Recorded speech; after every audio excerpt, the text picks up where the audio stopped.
Chill Computer Guy, thanks for tuning in this evening. We are in the Deep Studio and we're going to take a look at drum sounds. Now, I had a video, came out a couple weeks ago, having to do with the Humanize feature, how to make your instruments sound more authentic, sound more analog, like there's some circuitry involved, if you will. And one of those things had to do with send and returns. I kind of touched on that very briefly, but I didn't take you through too much of what's going on with my send and returns. Send and returns, especially as far as reverb and atmosphere goes, extremely important. Choose them wisely, not too many. Don't overcomplicate things. But think if you had a room and you're jamming your music. You know, you and your buddies, you got the drums, you get the bass amps, you're just jamming your music. You know, you got the hardwood floor, maybe the high ceiling, you know. You get a sense that you're jamming in a space. And the whole idea of send and returns are you can really turn it into a space, an atmosphere in your mix. And I honestly think a lot of, especially, you know, electronic music producers or more,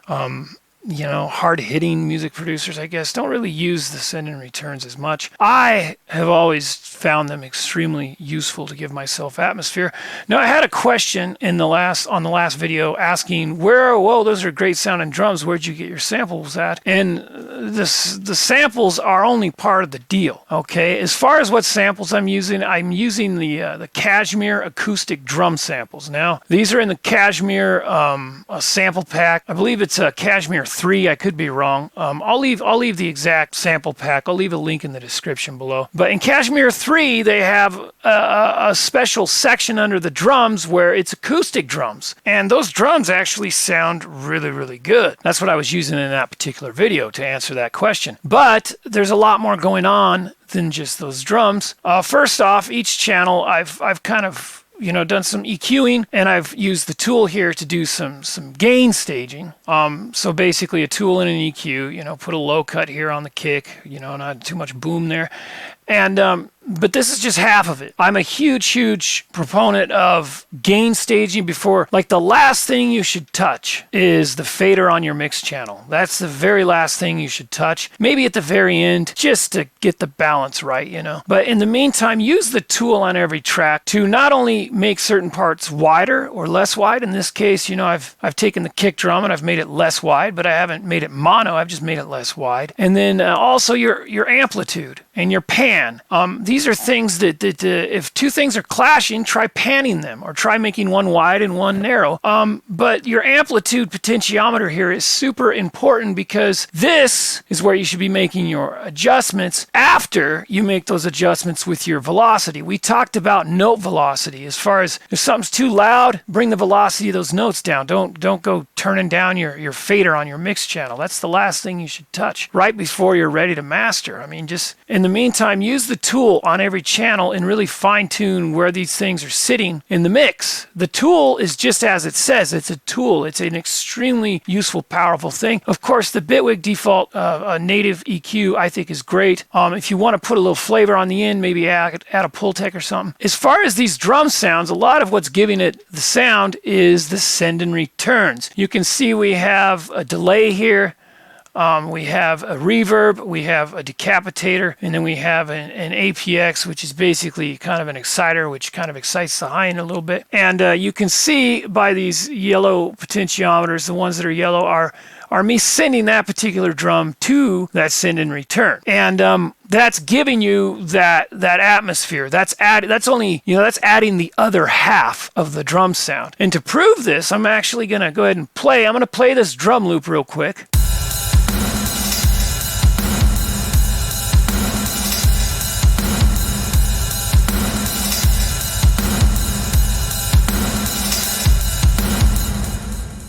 And that was as played in the last tutorial. And it sounds good. It sounds like you're in a space. But what I'm going to do is I'm going to go ahead and mute all the send and returns, okay? All 4 of them. Now, I know I'm not using all 4 of them on all these, but basically I'm using a little bit of delay with the snare drum, a little bit of reverb on the kick and the snare, and the hi-hats. I always like to put a just tad bit of reverb on every single instrument, even the bass. As you see here, there's even reverb on the bass. Just the whole idea is it's like everything's happening in the same space, A little bit of decapitator on the kick drum as well. Let's go ahead and listen to this with all those send and returns muted.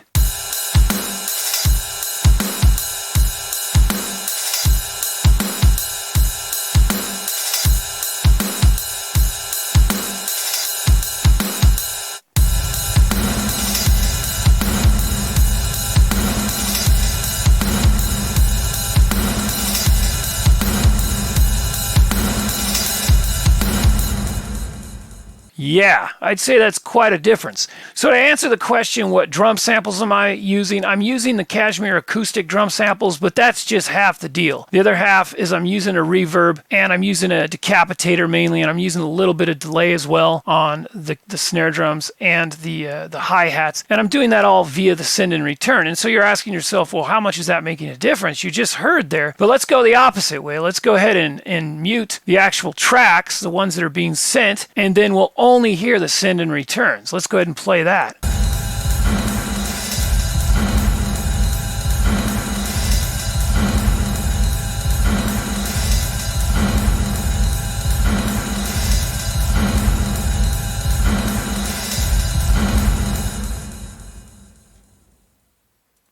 You're creating some parallel sounds, and the idea of that parallel sound and that gives it that real atmosphere, gives it that acoustic vibe. Again, with humanizing, part of that, minus the MIDI notes being off the grid, if you alter the velocity of your MIDI notes, that's just part of it. The other part is actual sound designing for an atmosphere, sound designing to make it sound like you're in a space. And again, notice how I put that reverb even on the bass here. And that's just a very, very important thing that I do. It's my thing. This is giving it some more atmosphere. Let's go ahead and play that bass, and you can hear that reverb adding that substance. Of course, you're going to have issues with mud, and these are things you're going to have to deal with. But in the meantime, getting a deep, cohesive, a thick sound in the bass is of utmost importance to me.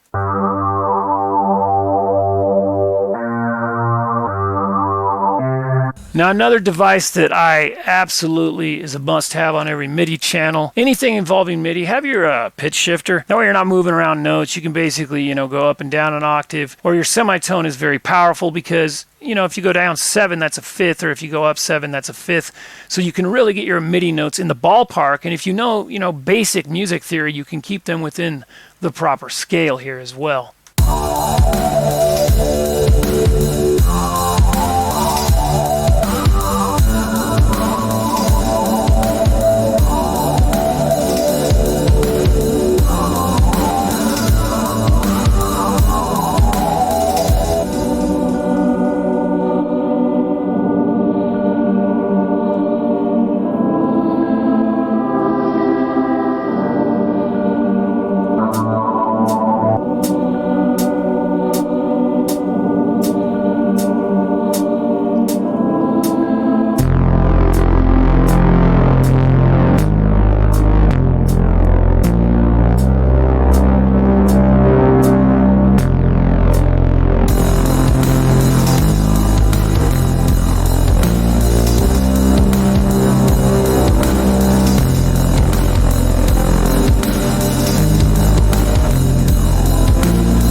You can hear kind of something coming together. You can hear something that's really kind of starting to get you a little bit excited about song ideas. But when you're throwing stuff together, don't worry about, that low end's a little muddy. We do realize that. We'll have to take care of that later on. But for now, we're just really starting to throw down ideas and get something that's at least sounds like a musical idea. And then once you save that down, then, save it into your project folder. Come back to it later. If it sparks, then you might have something. If it doesn't spark, throw it in the archive, I don't know about you, but I had so far this year, since January 1st, 314 different projects here in Bitwig Studio. So, everybody does have that problem because, you're given a little cubicle of time, get in, throw in an idea, And, you know, a lot of these ideas are hard to come back to, or you come back to them at a later time and you realize there's not enough there, or there's not enough worth, or there's not enough cohesive idea there to even mess with it unless you're, you know, starting from scratch. So always keep things, you know, I have a system that I use, you know, it's a 5.0. That's something that I really feel strongly about. 3.0 is more than likely going to automatically go into archive, you know, but you'll have certain projects with certain, you know, sound design techniques or certain tracks, if you will, that are really good. You can just pull those tracks. I also have a track that is like best of separate, you know, tracks. Just I'll have a song, the thing will suck, but there'll be one really good track, one really good channel in there with a lot of good sound design, maybe some good MIDI notes.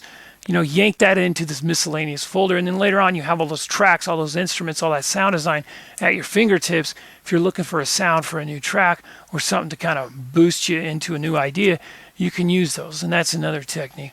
So don't forget to humanize. I guess here, the whole idea of humanizing in this particular video is talking about send and returns. Think of an atmosphere. Send your stuff over there. You know, set up some sends and returns. I usually set up a delay, a reverb, some sort of heavy compression, and I love this axe. I've been setting up this axe. This is a really good plugin. It's an exciting exciter. That's what it is. Sending stuff over to the axe has really made it pop out of the mix in a real kind of way. And so you don't need to use a million tools. Just use the right tools. Don't open up your browser. Have everything you need in your template. Be able to open it up. And that's a great thing about Bitwig Studio is you can have multiple templates. So I have a template for like a hip hop track, template for if I want to do a 4/4 type beat, or just a sound design template, or a, you know, music template for if I'm going to do some film scoring and whatnot. And so that's a great thing. But be sure you don't want to be opening up your browser all the time and taking your mind out of it, taking you out of sync. You know, every time I open up the browser, especially here in Bitwig Studio, it's not the greatest browser in the world. It pulls me out of the, you know, the workflow and stuff. And so if there's something that I need is a real rare thing that I only use once in a while, then maybe open up the browser, grab that thing out of there. But you don't want to be grabbing it every time. You know, you don't want to be opening the browser every 2 seconds. You also don't want to be like, all right, I have a half hour. I'm going to start on a track and start flipping through your kick samples and spend 20 minutes flipping through kick samples. That's just like the most, because I used to do that. I'm only mentioning it because that's something I found myself doing. That's something that is extremely non-constructive, and you're going to find that you're just wasting a bunch of time doing that. So set up your drums the way here. Set them up however you can. Here in Bitwig Studio, you can actually have, you can have selectors. So you can see here, I actually have 3 different drum kits, but you can have as many drum kits as you want. The great thing about this is, you know, between just 3 of these sets, I probably have, you know, 90 drum samples just in this template, and they load up super fast, and they're there. They're the best drum samples I have for this particular hip hop template. That way I'm not opening up the folder, digging around for hi-hat or snare samples, you know. Again, if you're going to do something really, you know, out in left field, and you open up the browser, dig around, but you don't want to make that a habit. So let's go ahead and switch this over to a different drum kit.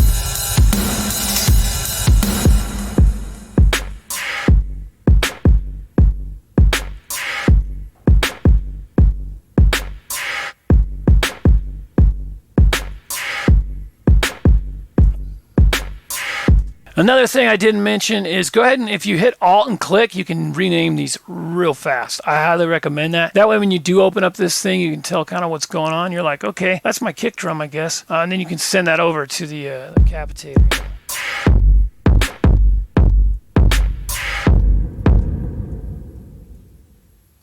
So what I'm going to do is I'm going to go ahead and send the MIDI data through a different set, and then I'm going to send some of that over to the send and returns and kind of get this particular coda drums kind of up to par with the send and returns, and just listen how much thicker and dominant this makes it sound here.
You know, and you're going to find when you come in here that some things work, some things don't. But, you know, definitely the send and returns to me are essential things to use, again, to kind of humanize your tracks, to make it sound like these instruments are in a space. We're going to go ahead and check out this Hip Hop Genius kit, another great kit. We'll play through this and sending the signals to what they're called, the send and returns. We're going to send those over right now, and you'll get kind of a vibe going.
I mean, mess around, find what's right. I personally like these Cashmere acoustic drums with this particular set right now. But yeah, this is the thing, is if you have all your stuff in here, you can kind of lay down, you know, your bass and your drums and kind of get that foundation going, get that quick, get something hooky, start to mess around with like your top line and stuff. And it's the same thing because, you know, once you're into your top line melody and stuff, now you can dig around with that, you know.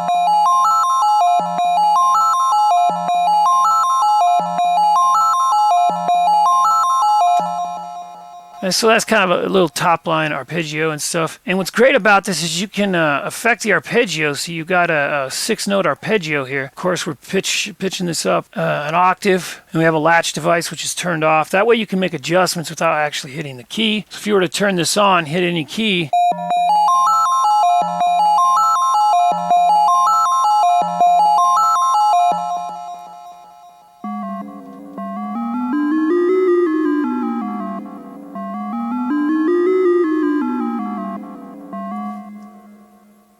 so what's great about this particular arpeggio is we're using the Repro 1, which is one of my top 5, you know, instruments, and we're going to have a video coming up on that, so be sure to subscribe. But this is basically, we're using the ARP, and so we're setting that to the clock up here. We got it playing. And how the arpeggio works is, for it to actually work, you have to be hitting more than one note. So in this case, if you just hold, you know, if you set this to just a single note,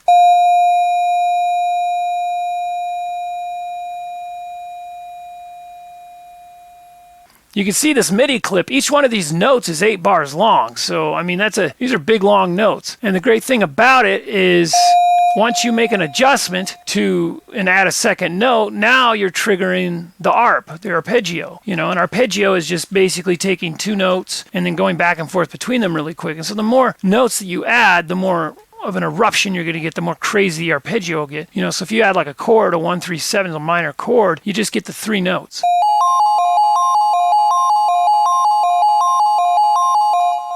But notice as I add more notes, it's going to give it quite a bit more feel. So let's just go ahead and start adding notes. We'll find something that fits right, huh?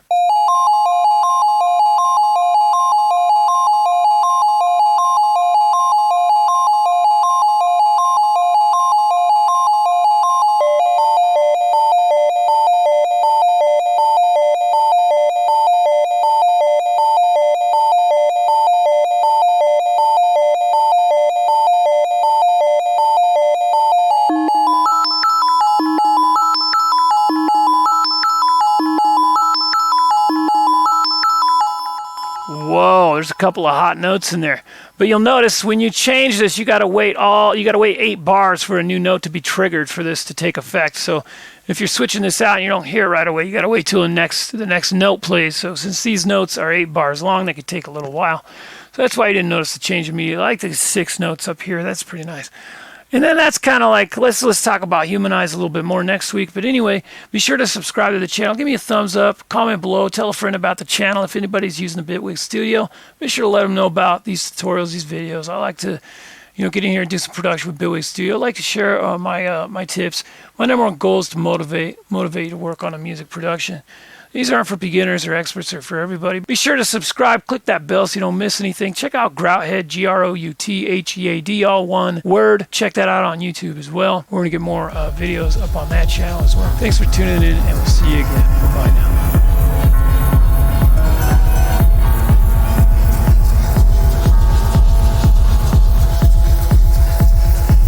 All right, so that's where we're at. That's where we're going to keep this track right here.